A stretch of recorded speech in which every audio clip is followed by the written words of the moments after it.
Oke, bismillahirrahmanirrahim. Assalamualaikum warahmatullahi wabarakatuh. Sekarang kita lanjutkan materinya di bab baru tentang ikatan kimia. Nah, sebelum ke ikatan kimia, kita review kembali tentang golongan. Ya, golongan. Di sistem periodik unsur ada dua macam golongan, ada golongan A dan golongan B. Nah, untuk ikatan kimia ini lebih berfokus ke golongan A saja. Nah, golongan A itu ada 8 ya, golongan 1 sampai golongan 8A. Nah, golongan 8 yang disebut dengan golongan gas mulia ya, namanya itu adalah gas mulia. Golongan 8 ini dikenal sebagai golongan yang stabil. Ya, golongan stabil tidak memerlukan pasangan lagi sehingga dia bisa berdiri sendiri. Golongan 8 apa saja? Seperti ini ya. Helium, neon, argon, kripton, xenon, dan radon.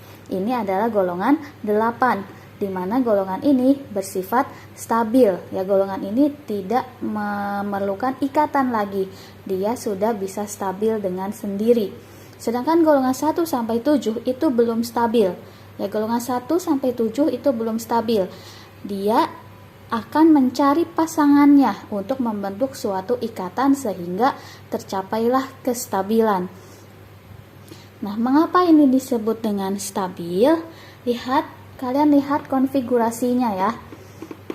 Ini terakhirnya 2, yang ini 8, 8, 8, 8, 8 ya, golongan 8, jadi terakhirnya 8 semua. Maka stabil itu ada 2 teori. Ya, kestabilan unsur.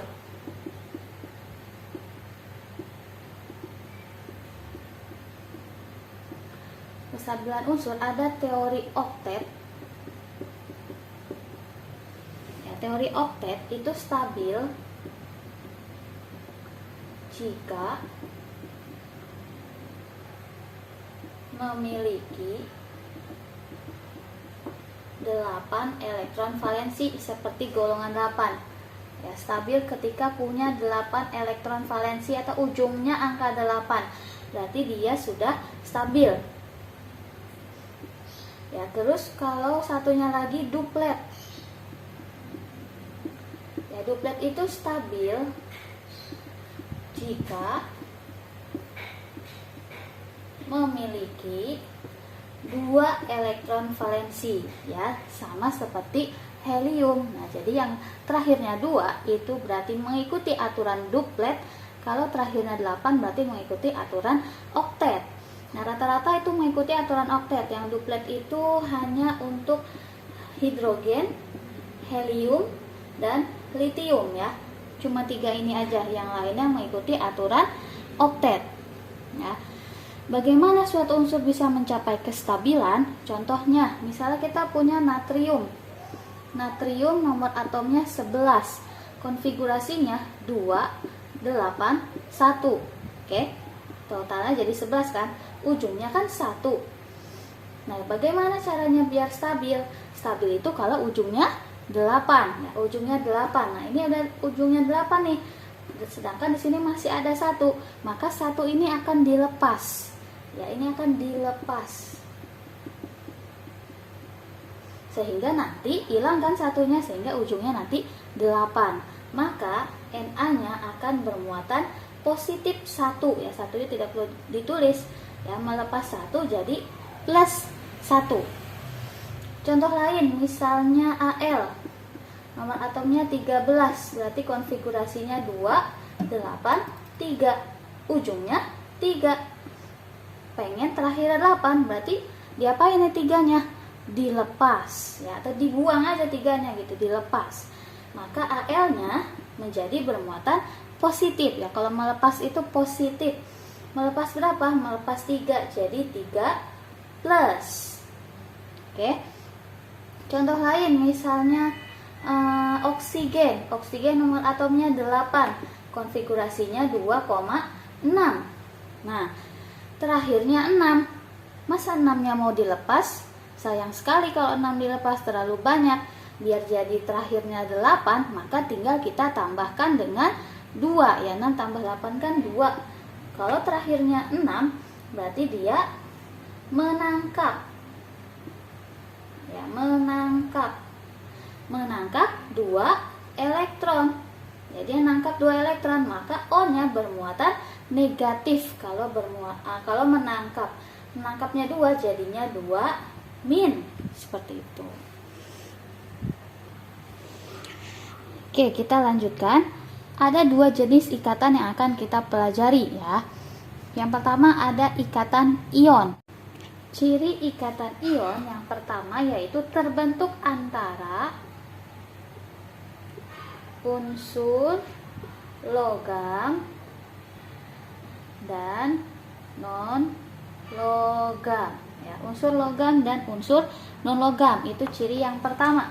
Yang kedua, terbentuk akibat serah terima elektron ya, terbentuk karena serah terima elektron. Nah, jadi kalian harus tahu nih mana unsur logam, mana unsur non-logam.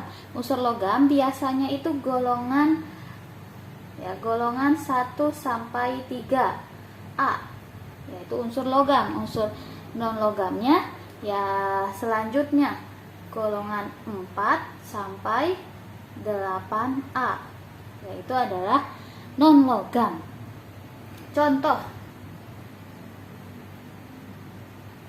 Contoh, misalkan ada unsur natrium ya, yang tadi Na11, konfigurasinya 281, terakhirnya 1, gimana caranya biar stabil? Satunya akan dilepas, berarti menjadi Na positif ya, Na plus. Kemudian ketemu sama Cl, nomor atomnya 17, 287, terakhirnya 7, berarti dia akan menangkap 1 ya, menangkap 1 jadi Cl min ya kan. Na-nya melepas 1 kelebihan, Cl-nya butuh 1, jadi sama-sama yang satu melepas, yang satu menerima, maka akan terbentuk suatu ikatan ion ya, Na plus Cl min. Kalau bergabung atau berikatan senyawanya namanya NaCl ya, karena Na-nya plus 1, Cl-nya min 1, jadi pas NaCl. Oke, contoh yang kedua ya, ini contoh ke-1, sekarang contoh yang kedua. Misalnya punya Mg, nomor atomnya 12, konfigurasinya 282, ujungnya 2, maka apa yang terjadi? Mg akan melepas 2 elektron, jadi Mg 2+. Bertemu dengan fluor, nomor atomnya 9, konfigurasinya 2,7, terakhirnya 7, maka apa yang akan dia lakukan? Dia akan menangkap 1 elektron, jadi F min. Nah, muatannya berbeda, yang ini 2+, yang ini min 1. Kalau berbeda seperti ini ya, beda seperti ini, kita tuker ya, yang 2 kasih ke F, yang 1 kasih ke Mg, maka Mg nya dapat 1 ya, 1 tidak perlu ditulis, sedangkan F nya tadi mendapat 2, taruhnya di bawah, plus minnya hilangkan ya, jadi MgF2 rumus senyawanya.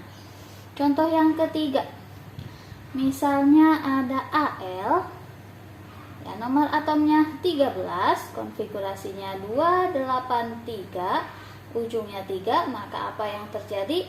Al akan melepas 3 elektron, jadi 3+. Misalnya bertemu dengan O, nomor atomnya 8, konfigurasinya 2,6, maka apa yang akan O lakukan? Dia akan menangkap 2 elektron ya, karena ujungnya 6, gak mungkin dibuang. Jadi kita ambil 2, maka O-nya bermuatan 2 min. Muatannya berbeda, yang ini 3+, yang ini 2 min. Al 3+ ditambah O 2 min. Tuker ya, tuker. Al dapat 2, jadi Al 2, O dapat 3, jadi O 3 ya, jadi Al 2 O 3. Ingat plus minnya hilangkan, jadi Al 2 O 3.